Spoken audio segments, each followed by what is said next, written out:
guys, for the people, long time. Right, kuno kudalisha kuya chase. Tichiuya nemanheru chase ndisaka mamwe mavideo kuno kuma musingamaoni.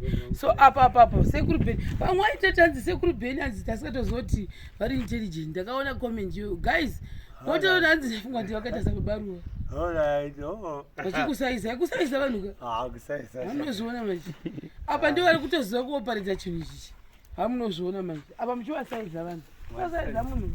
So now ndipo patana nhasi kusura tiri patana nhasi akasira kuuya.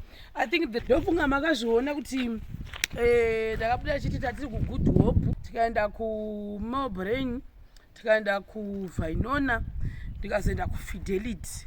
Ndo maorders evanhu andakambozama kuti ndinge ndichiendesa. Saka mishuwa nhasi ndichazomuzama kuti ndibate zvakare vemuno muchitungwiza pane 2 maorder achoni iwayo chazovaona ndakubva kuno kwaziko ndovatambidza zvinhu zvavo. I'm almost done. Then kune I think 2 dzekudivi rekuruwa. Pane 1 number yandisiri kuona ndichapuwa nawashi. Pane munhu wangu wandikuziva kuti mupepa mangu hamo but ndikumuziva munhu wacho, saka namba yache handichaiziva chindoni anayo because one of our clients akambopenderwa nawashi, saka handinetsi akatoya through washi. So ndofana kuti ndizame kuti ndichizotsvaga date rekuti ndigoenda nezvinhu zvake izvozvo. I think ndofunga ndikapedza nemumwe wacho I think Melbourne kanzikareshi neBorodale. Kwasara about 4 people kuti ndivape zvinhu zvavo. We are almost done. Thank you very much guys for the people. Pandinongo kumota munero 500 2 liters. Kochemafuta. Munacho chimboya mbata apa ndi tariff. Moto menyu muri kumwa mvura yafu iri. Ndikumwa mvura yangu 5 liters. Inyowani. Inotora zvoni. Waisora. So I think nhasi ndamboti ndikanimbozorora ndoswera ndiri kunoku tichikozi chinhu ichi chachifana kuti chishande. Time yatatiuya kunoku nechaita chizosika zvasiri kuindirana, saka nhasi tataiwa tomboswera kunoku kusvika zuva ravirawo tiri kuno timbovona chipinda tambirira rasta ari kutsvaga ekere. Rasta ndofunga akafara chizva Apa? right, ndotaura zve ndonga rasta akafara. Wakafara kamadomasi ako haana kuzorohwa anzanitano. Saka vanhu vaibiti stedi ihombe zveshuwa. Tatawo laki munhu wakazviwanira stendi yake yakakura zvakanaka. So ndo pamuri kuona apa. Ndataita zvezvo tisikati mashortcut. Amuona manje asabva kumapera munomafamba. Chose wafiwo anti. Abla muri mune mvura padhuze amucherikeni. Ndaisa madrink. Oh. Ndichetrinki. Oh. Mune mvura kamupedza. Uyu utosada inasati yastikeni. Aisati. So munomandiri kufamba namamutinamakatsejewa izi main ndizi master bedroom.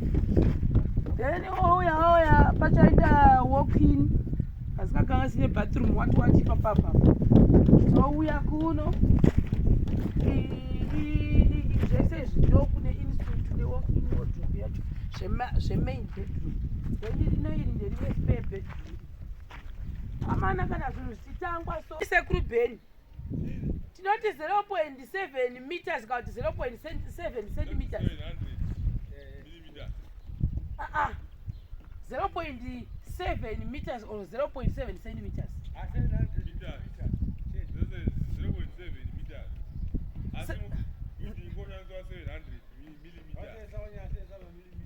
aiwa pane pandangoti ndakalesa kutaura kuti 0.7 meters. Saka munhu waindipatisa kuti hanzi zvinombondiseve na 0.7 meters sei.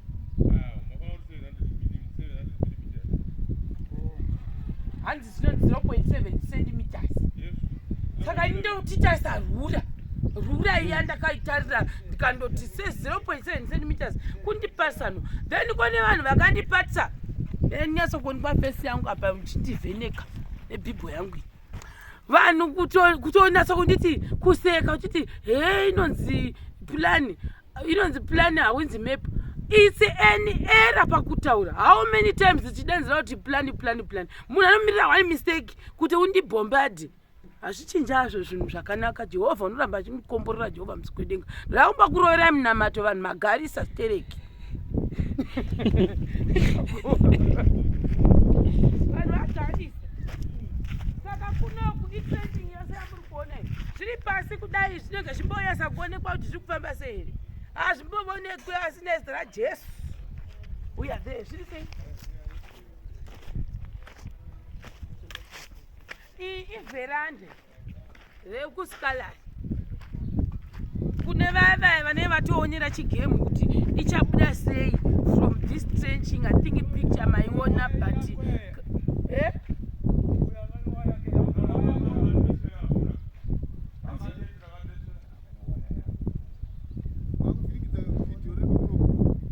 havadi kuona mwana vachifara vanhu kunyanya sekuri Beni. Vanoti wajelasi kuti ndabva kwavari inini nditaure navo unotasvika. Zvakaomazvo Mwari we. Baba yakira muri sei? Saka iyi ndo skalari iyi yatinayo. Ndiri kukuudzai kuti muri muground vainditi ndakaita ndakonywa kutaura kuti plan me I'm telling you kuti iskalari mozoiona yabuda ini ndiri kukuudzai. Then uku kundo kune kitchen kune wati dining lounge zichinda mukati umu animozviona matete adaita kuti hatiti shortcut tinotsenja from the ground handidi kutorera chinhu pamusoro hamozviona iri seiyekera huni dzenisi gasi rakauya kai handi rakazofiliwa. Takambotaura pepa yekuti tichaita zvehuni saka kuno kutaita challenge yehuni saka tauti tizoti rega tiunze gasi pataunza gasi problem yatikaita tatatenga mabhodho chiti mabhodho ndo ari fast pakuipisa zvinhu saka now ndatenga maekera mabhodho ndobva ndakangana kuya nemapoto for gas ndo challenge yatinayo saka tazoya nemapoto acho nhasi tazomatenga. Amoni uri sei murosa zvevana Joyi nana baba ekera baba Panashe nana baba Ambesa vanhu muri sei ndevele but show them muratidze aonekwe mukomana kuti uri kuno kuchezi ndevele nekuda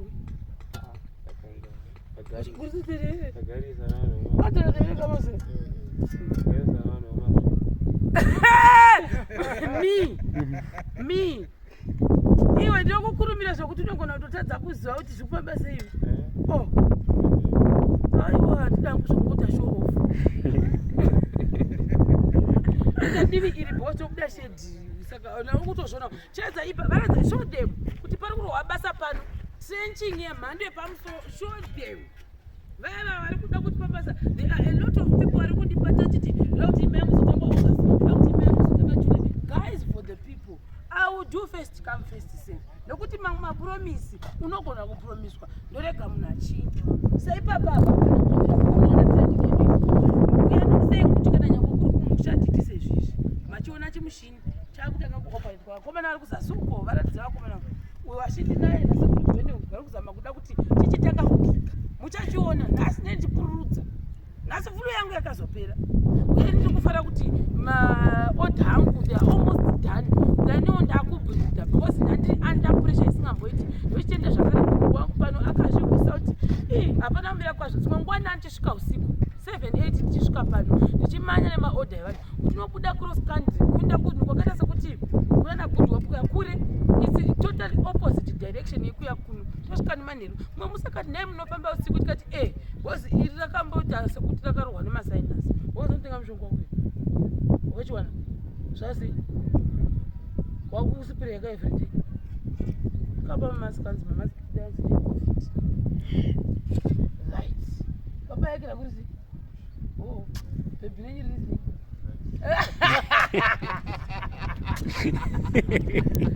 Nyamapanda asi kuti atokwanisa kadi kunyema I miss nyamapanda guys pamashopu paya panyamapanda guys kumusika vanhu vose kumusika kunyamapanda muri sei the best area I've ever visited in Zimbabwe kunyamapanda guys ka ndichakumhanyi kunosika ndikufunga this other day vasikana vanotengesa mahewa vagondimhanyi vachitira guys dakusuwa ndichambokuvhizitira rimwe goyi nyamapanda muri sei ikoko baba yake muri sei uchiruzatana nebhebi owanza ndiri sei Oh, kuwasikana nevakomana ri sei? Ko chipo ri sei? Vanavhunza ivhunza chipo ri sei? Hanzi chipo ri sei? Oh, ko hanzi ukwachira sei?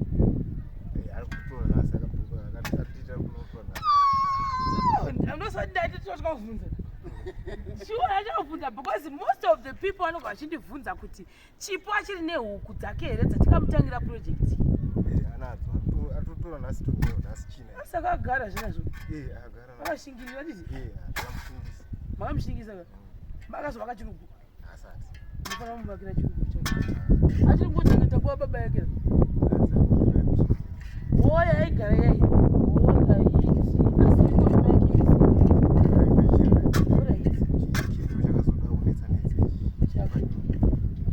Titi vakaiswa nakapeta vai. Chiuri. Achangonaka wani.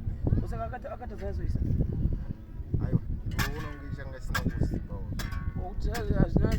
Saka zvikumusha kunogara kuchikodazvo. Oh, zvakanaka. Plus mukomana akuinda kuECD. Chambozoinda kuya mapanda muegoni. Kwete izvozvo ndane mari. Sandane mari. Ndane mari amboshanya. Ndotombova tavo. Guys, that day you feel us. Oh. Mapanda. All right. Ndakachimboona usaito. Mbovavhenekera mupinde uyamusendani. Netrenching yedu. Kufamba zvakanaka. Atikuva nemau. We thank God. We thank the people who are working. Asi vana vakanofana kukamukamiwa papere pese.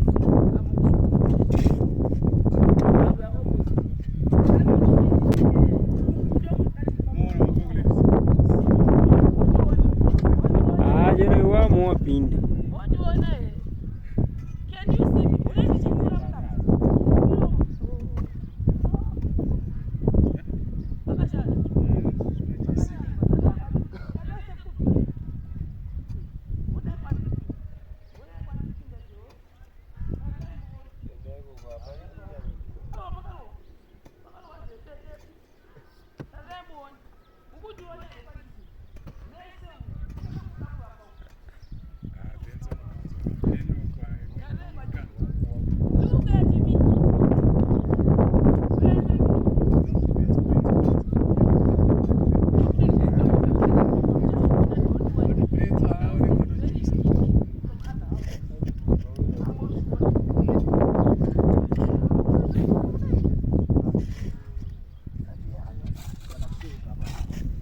Mudara inoenda kubudisa muchirasha vhuseri. Muri kurirashira uko. Mapinde.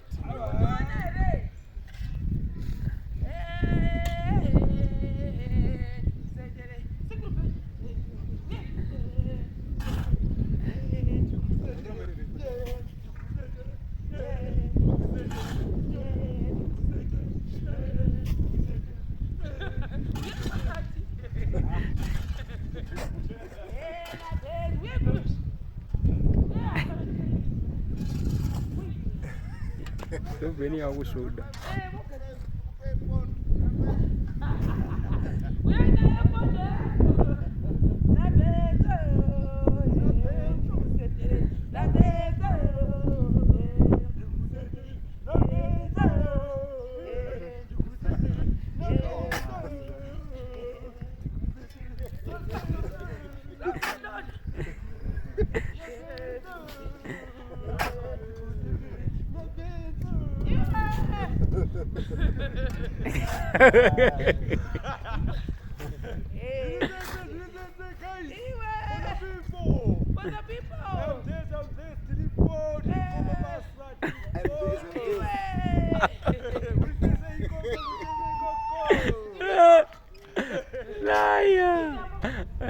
I'm this.